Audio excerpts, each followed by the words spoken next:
Hi everybody, welcome back to my channel. My name is Amy and this is my podcast about knitting and sewing and making in general. I believe it's episode 14, but it has been a while and I could be wrong about that, so whatever is written on the screen will be the actual episode number. Because it has been so long, there isn't necessarily going to be kind of like a chronological order to these projects. I'm just going to show you some of the stuff I've made recently that I really like, and yeah, I'll start with my knitting and then I'll move on to some sewing projects, and then I'm going to chat to you about a raffle that we're hosting through my yarn company to raise money for charity, and some other favourite bits, and maybe a bit of live chat at the end if we get a chance. But at the moment my mum is actually with my 4-month-old baby Johnny. She's sat in the garden with him, pushing him backwards and forwards in a pram. And yes, I'm on a little bit of a clock, which is no bad thing because it might help me not to waffle on about absolutely nothing for hours on end, which is very possible. Anyway, so let's start first with what I am wearing. So I have got on today my Hortensia Wrap, which is a knitting pattern of mine. I picked up my tea, realised it's way too hot to drink. So this is a pattern I designed a little while ago. It is, as you can see, a wrap cardigan, which is nursing friendly at the moment, which is quite convenient because not many of my clothes are. And yeah, it's got these like puffy bishop sleeves, and this one is actually knit in an Aran weight yarn, but I then decided, once I started going down the process of grading it and writing the pattern up, that more people seem to prefer DK. So I'm actually writing up the pattern for DK weight yarn at the moment, and I am going to knit my version in this, which is very similar, but this is actually a new colourway of our yarn called Powder. And yeah, it's almost not a colour, it's almost our bare yarn, to be honest.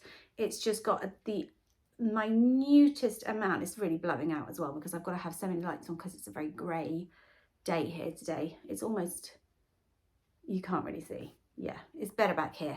But yeah, as you can see, it's like barely even a colour. It's just got a tiny amount of pink on there. I love it, I love it, I love it. So this is a fingering weight alpaca silk cashmere, and this is a floof, which makes a DK held together. So yeah, that's what I'll be knitting my next sample in. But the pattern will also be, it will also have an option for a non-puffy sleeve, so there won't be that extra there, and then it'll be tapered, so a more classic sleeve. But the reason why I love this so much, aside from the fact that it's really convenient for my current lifestyle, is that you can wear this with jeans, which I've got my Dawn jeans on here. I can't really, let me move my chair out of the way. So I've got it on with jeans and heels at the moment, but it also looks and functions really nicely over my workout leggings, because I've really gotten into doing bar at home for my workout. And yeah, because I mean, it is basically a traditional ballet wrap, really. So my yarn combination here is alpaca silk. Is there any merino in this at all? I don't think there is in this blend. And so it's got a real drape to it, which the base I've chosen for my next version would be the same. But you could also knit this in a more, something more like a merino, which is less heavy, so it will drape less, and you'd get even more of a kind of traditional looking ballet wrap. So yeah, it's knit all in one piece. So you don't have to stitch on the neckband, you don't have to stitch anything up, you pick up the sleeves and work them down. So yeah, and it's basically just all stockinette, so it's not a terribly complicated one. Yeah, I don't know there's much else to say about that. I'll try and show you my jeans a bit better, but I don't really know how. I might have to stand on a chair. So these are the Dawn jeans. I know I was going to talk about knitting first, but may as well talk about what I'm wearing all in one go. So these I made, oh, I don't even know when, 2020 maybe. They are the Dawn jeans by Megan Neilsen. This is the tapered leg, but it's an amazing pattern. Oh, I need that to sit on. It's cold in here, so it's an amazing pattern because it's just a great jeans pattern anyway, but it comes with lots of options. So you can make the tapered leg, the straight leg, or a wide leg, which I definitely want to make next in like a really, really lightweight denim.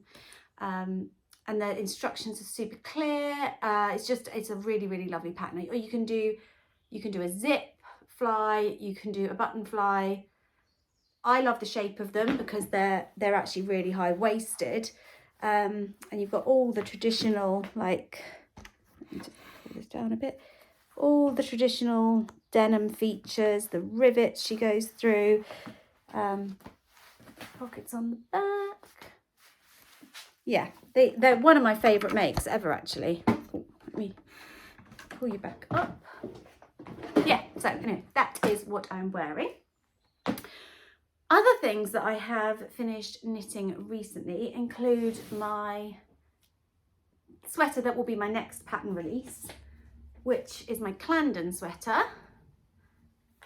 So I actually designed and started knitting this last spring. So it was last Easter. My little boy Jack, who is 6, has got something called Perthes disease, which is essentially, it's a very, very rare, bizarre disease where the blood supply to his hip joint gets cut off, or was cut off at some point. They don't know why that happens. It just does. And so the bone, the actual head of the bone dies and kind of disintegrates.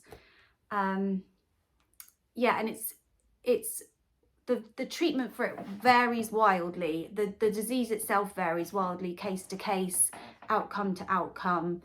But the goal is essentially that, because the body will reproduce that bone, but it quite often will lay it down in a very unhelpful way that doesn't actually fit in the socket properly anymore. And then that's when you can get problems with your gait and have a limp and pain and end up needing a hip replacement really young in life. So he had an operation last Easter, and they cut his bone, his thigh bone basically, into and lengthened his leg there slightly to basically jam his ball socket into the socket so that it's right in there. So as this new bone is laid down, it forms in a really nice round shape that then will work well in the joint. All that to say, he was actually having that operation whilst I was at home, because I was pregnant and had morning sickness, and only one parent was allowed to go to the hospital because of COVID.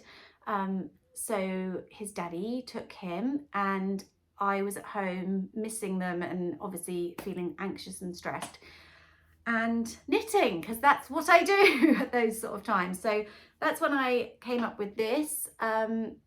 It was originally like teardrops, but since then people have likened it to peacock feathers, which I can now not unsee, and I love a peacock, so that's fine by me.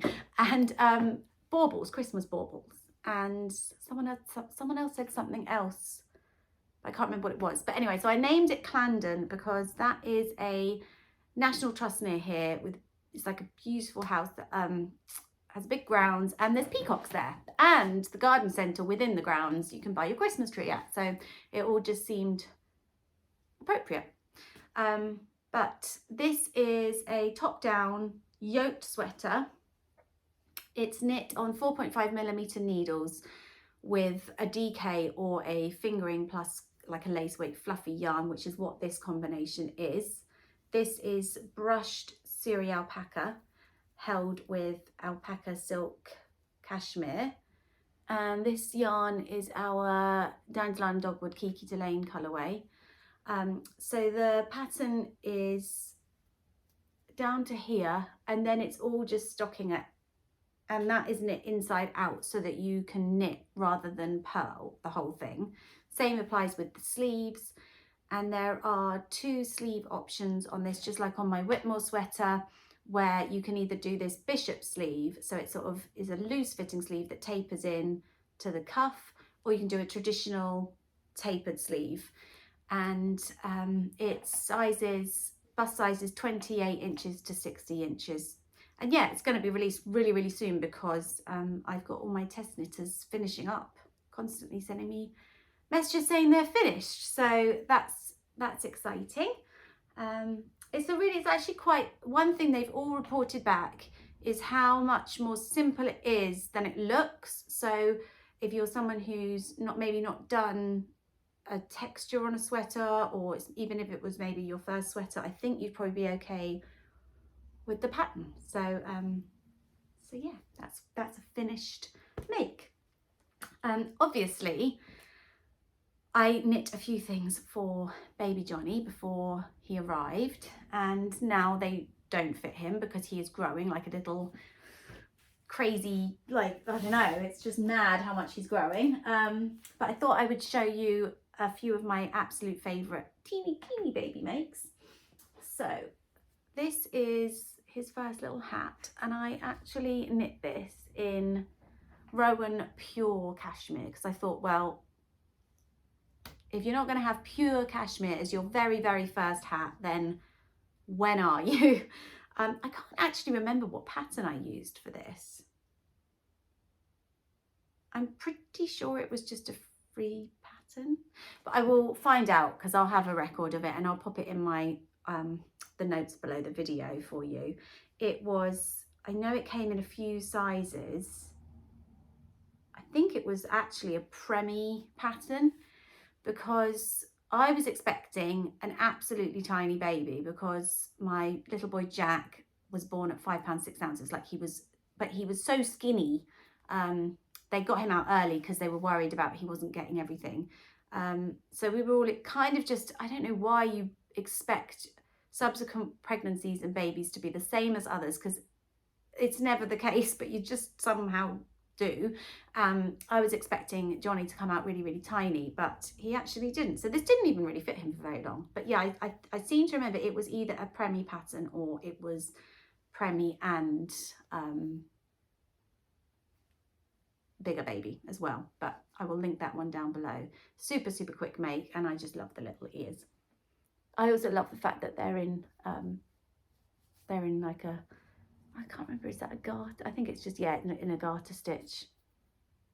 So, so sweet. And then the other thing that I absolutely loved making him, I made these when we went glamping when I was like 8 months pregnant. We like to go to Featherdown Farms. They're all over the place. They're all over this country, and I know there are some in Germany. I think, I don't know about anywhere else. I don't know if they're, I'm not sure, but there's lots of them. They're basically glamping sites on farms, on working farms. So the tent is halfway between a tent and a cabin. It's got a wooden floor. It's got a big wood burning stove. It has proper beds, and they provide like duvets, and then usually there's like a farm tour, which brilliant for kids. And it's just, yeah, it's just a very easygoing way to have the camping experience without having to, set up a tent or do any of the really, really kind of like, hardcore camping stuff. But yeah, we decided to power on. We tend to go around Jack's birthday, which is in September, and we decided to do the same this year, which actually worked out fine. Given I was 8 months pregnant, I was pretty comfortable. The only problem this year was it was oddly warm because we had kind of an Indian summer. So previously it's always been very, very nippy, and we've wanted the wood burner on, but you use the wood burner even just to make a cup of tea or cook on, it's like your oven as well as your heat. And the main like comfortable chair is right by the wood burner, which is usually ideal, but because it was so warm and we had to have that on just to cook on, it was too hot. So next time I'll take our little gas camping stove. But anyway, I was knitting on these whilst we were there, and they're just these gorgeous little baby trousers. Oh, I just love these so much. They really don't fit him anymore. So this pattern was basically self-drafted because I started with an actual pattern, which again I will link below, but it's a very, very different pattern in to what I ended up doing in the end. So the pattern I started with is for a DK yarn. It's knit obviously on much bigger needles, and it's garter stitch, and it's knit completely flat, which I didn't realize until obviously I bought the pattern, which is fine. I mean, it was a good jumping off point, but I didn't want to knit it flat because I knit socks. It seemed pointless to me to knit it all flat and have to deal with sewing it all up at the end. So, and also I started off by taking that pattern but not knitting it flat, like turning those instructions into knitting it toe up in the round. And then I was like, no, this is going to be huge for a newborn, bearing in mind what I was saying about the hat and how I was expecting this minute little skinny baby. So I decided that I would just use a pair of cotton jersey newborn leggings that I had from when I had Jack as like a guide for, you know, how big to increase the toe to, and then how long to knit the foot, and then how long to knit the leg and how to taper out. So really it ended up having absolutely nothing to do with the original pattern. But I also then added in a tiny little like gussety, is it a gusset? I think it's called a gusset, into here just to give his nappy a little bit more room. And I added eyelets to the rib and then knit this little eye cord, which is one of my favorite parts. And I kind of want to, on the next pair, add little pom-poms to the end of the eye cord. The yarn for these is Drops Merino 4-ply. I don't know if they call it that. I think it might be called Merino Extra Fine, actually. Believe this is the beige colourway. But again, I'll put all the actual information that I'm failing to give you in the box down below. I actually, all the stuff I kind of prepared, or the majority of the stuff that I prepared for Johnny before he was born, was browns and beige, and he was born in November, so I was kind of preparing for like an autumnal coloured baby. And actually none of these colours suit him whatsoever. He really, really suits blue, and he's ended up with my colourings basically, rather than Jack has ended up with my husband Jan's colourings, who's half Polish, and so he's very like tanned olive skin, brown eyes, brown hair. So we're very, very different, and Johnny seems to have taken after me. So actually all the things that suit Jack and all the things I kind of prepared for Johnny, slightly not his colours. But anyway, I love these, and I'm about to cast on a new pair, and I'm just going to do the same thing. I'm just going to take one of his current well-fitting pairs of baby leggings and just use them as a guide, and just cast on at the toe and just knit up. And then the other one of my favourite things that he wore was actually a hand-me-down from his big brother. I knit this for baby Jack, but this is now no longer fitting him either, but I just wanted to show it because I love it so much. It's a Debbie Bliss pattern, and it's all knit flat, this one, and then stitched up, but it's got this gorgeous cable and then the lovely little hood. And this is knit in the Drops Baby Alpaca silk, so it's super soft, but it's also, this has been washed loads and loads and loads, and it's held up. I would say it's actually held up better than the superfine merino. And it's never, I mean, I know they can't tell you, but it doesn't ever seem to have bothered either of them in terms of being like a scratchier. I mean, it doesn't feel scratchy, but I know that a lot of people find alpaca a little bit more prickly than merino. Merino is obviously not prickly at all, but yeah, I found it to be really, really good on both of them. So yeah, I'm sure there will be plenty of baby makes in subsequent episodes. I've got one more finished object that I'm going to show you, and that is my Gathering Shells socks. So I knit these in the summer. This pattern is by my very, very close friend Emily, and she is Salt City Knits on Instagram. She has the Yarnberry Yarn Company, which she's taking a bit of a break from at the moment, but she's a yarn dyer as well. And she has the Meanwhile at the Castle podcast with her sister Deborah, who's also a very close friend of mine. And yeah, her patterns are absolutely beautiful. So I'm just going to take one of these off the blocker. So you can see the pattern isn't designed to be knit with stripy yarns, and this isn't a self-striping. This was actually knit with lots of little mini skeins that I had, and didn't even use all of them.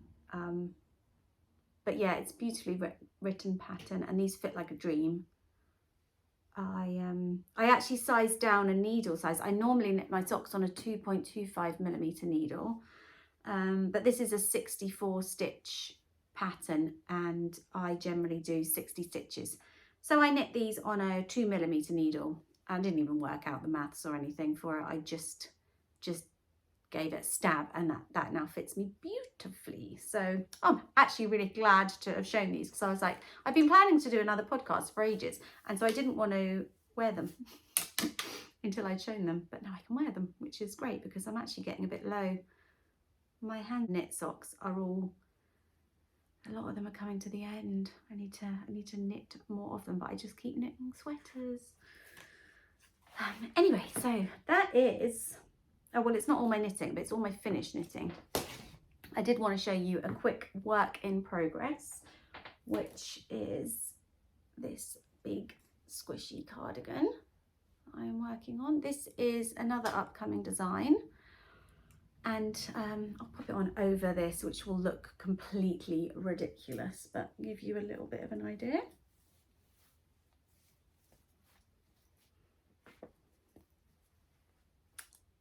So this is my Albury cardigan to be. It's knit with Wool and the Gang Feeling Good yarn, which is an Aran weight yarn or a worsted weight yarn. And well, this is warm, quite the combination. But it doesn't weigh anything. So it's like it's a bit, for anyone that's ever experienced Drops Air, it's a bit like that. I don't know if you're going to be able to actually. I'm for the first time ever, I'm actually recording this on my phone, because it just seemed like the most straightforward approach today when I was short on time. You can't really see, I don't think, but anyway, it's very, very, very lightweight. It's incredibly soft. It's what I knit my Chartres cardigan in, which is one of my other knitting patterns. And yeah, it's so warm and soft and cuddly, and the fisherman's rib really adds to that as well, because it's such a it creates such a thick texture that really traps the air. So yeah, and again, like the Hortensia wrap, it's all knit in one piece, including the neckband. Seems to be a lot of police cars going past my house, which is a bit weird, because who knows. So anyway, I've just got one sleeve basically left to do, and the rest of the hem. As I was working on the hem, I'd actually decreased to do the hem, and then realized I didn't want it decreased. I actually wanted it to just, there's such a difference between how bulky a fisherman's rib knits up and how bulky a regular rib knits up, that combined with going down half a needle size was all I needed for the hem, just for it to, push this down, gather in enough to sit flat, which is all I wanted it to do. And where I had actually finished the hem previously, and where I had reduced, oh, I've done it all funny now. Let's come down again a bit. Sorry about this. It's not a very professional affair today, but at least I'm doing it. So where I'd reduced before, it was basically coming in too much. Oh, my lights are in the wrong place. yeah, it was coming in too much. So I had to cut off the other hem because this yarn, for all its positives, is not a fun one to unpick. It's a bit like any mohair or anything. It's quite grabby to each other. So unraveling it is, it's just not fun. So I decided that I would just literally get the scissors and lop off the hem and then deal with the aftermath, forgetting that actually trying to get fisherman's rib back on the needles without sort of just unknitting is not much fun in and of itself. So we were sat watching this new program that we've been watching. It's by the guy that did Downton Abbey. What's it called? The Gilded Age. And it's really good, actually. We're really enjoying it. But I was sat there and I realised that what I'd done was probably a bit of a mistake. And we're not watching it live. We were watching it really late in the evening. But I couldn't go to bed until I'd got it back on the needles because I was like, oh my goodness, what have I done? Because fisherman's rib takes a while to knit. And so there is a lot of hours of knitting that has gone into this. And I thought I'd just completely destroyed the entire thing. But luckily I hadn't, and it is now safely back, and I'm on to the new revised hem. So yes, I don't think there's anything much else to say about that one. But it is too warm to keep it on. Goes to show how warm it is. Okay, so moving on then, I think I'm going to show you some bits I have sewn, other than my jeans, which obviously I've already showed you. So I think my favourite thing that I have sewn in a very long time, and possibly ever, is this patchwork blanket that I made for Jack. So, like most little boys, Jack is into dinosaurs, and I saw this kit. I actually saw this at the beginning of our very first lockdown here in the UK. So I had this sort of sensation that I had all the time in the world, that I think, oh, I might have to just go and see what's going on with baby. Hang on. Just had to go and sort the baby out. So, yeah, and having some of my tea. So I was just talking about Jack's quilt that I made him. So I started this at the beginning of lockdown, and felt like I had all the time in the world, and it sat in a basket for quite a while, half made. I bought it as a kit. It's a very, very big quilt. I bought it as a kit, and it came with the fabric to make it and the pattern and the instructions. But the pattern was printed out by the shop where I bought the fabric, which I will not name. And it had not been printed out to scale. So, you know, when you get a PDF pattern, you have to make sure your printer is set not to scale it, just to print it at its exact size. Well, obviously that had not been done. And I just trusted the pattern and cut it out, which was my own bad. I should have measured the little box that was you get the box that says this should measure 1 inch by 1 inch or what have you. I just, because someone else had done it, I assumed it was fine. Anyway, luckily not all of the fabric was using like cut out pattern pieces. A lot of it was just cut a strip X wide and then cut that into triangles. I just realized I've been looking at the middle, and I think I'm going to be looking over there. I don't know. So I think it was about a third of it. All the pieces were the wrong size. No, maybe not even, maybe more like a quarter. About a quarter of the pieces, I would say, were the wrong size. So when I then came to sew those pieces together, they didn't work, and I then needed more fabric, which was kind of hard to find at that point because, like I said, it had been sat in a box for a while. And then I think this had been a really popular fabric collection, but probably because it's super cute. It's dinosaurs, but it's also like quite pleasant colours, and it's just really lovely prints. So it was hard to source some of them. I did manage to do it. What else? Oh yeah, and then it turned out they hadn't actually sent enough of some of the fabrics. So this one, where you fussy cut it to make sure you've got a character in the middle of each of these squares, there wasn't quite enough of that. There wasn't enough to do the backing. So all in all, I was a little bit, tiny bit disappointed with the kit, but it didn't matter, because in the end, I just loved the finished quilt so much, and Jack loves it too. It is, like I said, it's huge. If I lay it on our king size bed, you could have it on our king size bed. It doesn't come down the sides like you would ideally want it to, but it is a big, it would happily fit double bed. Let me try and just hold it up. So it's called the Octosaurus Rex quilt. And like I said, the fabric is now really hard to find, but the quilt pattern itself you could still get.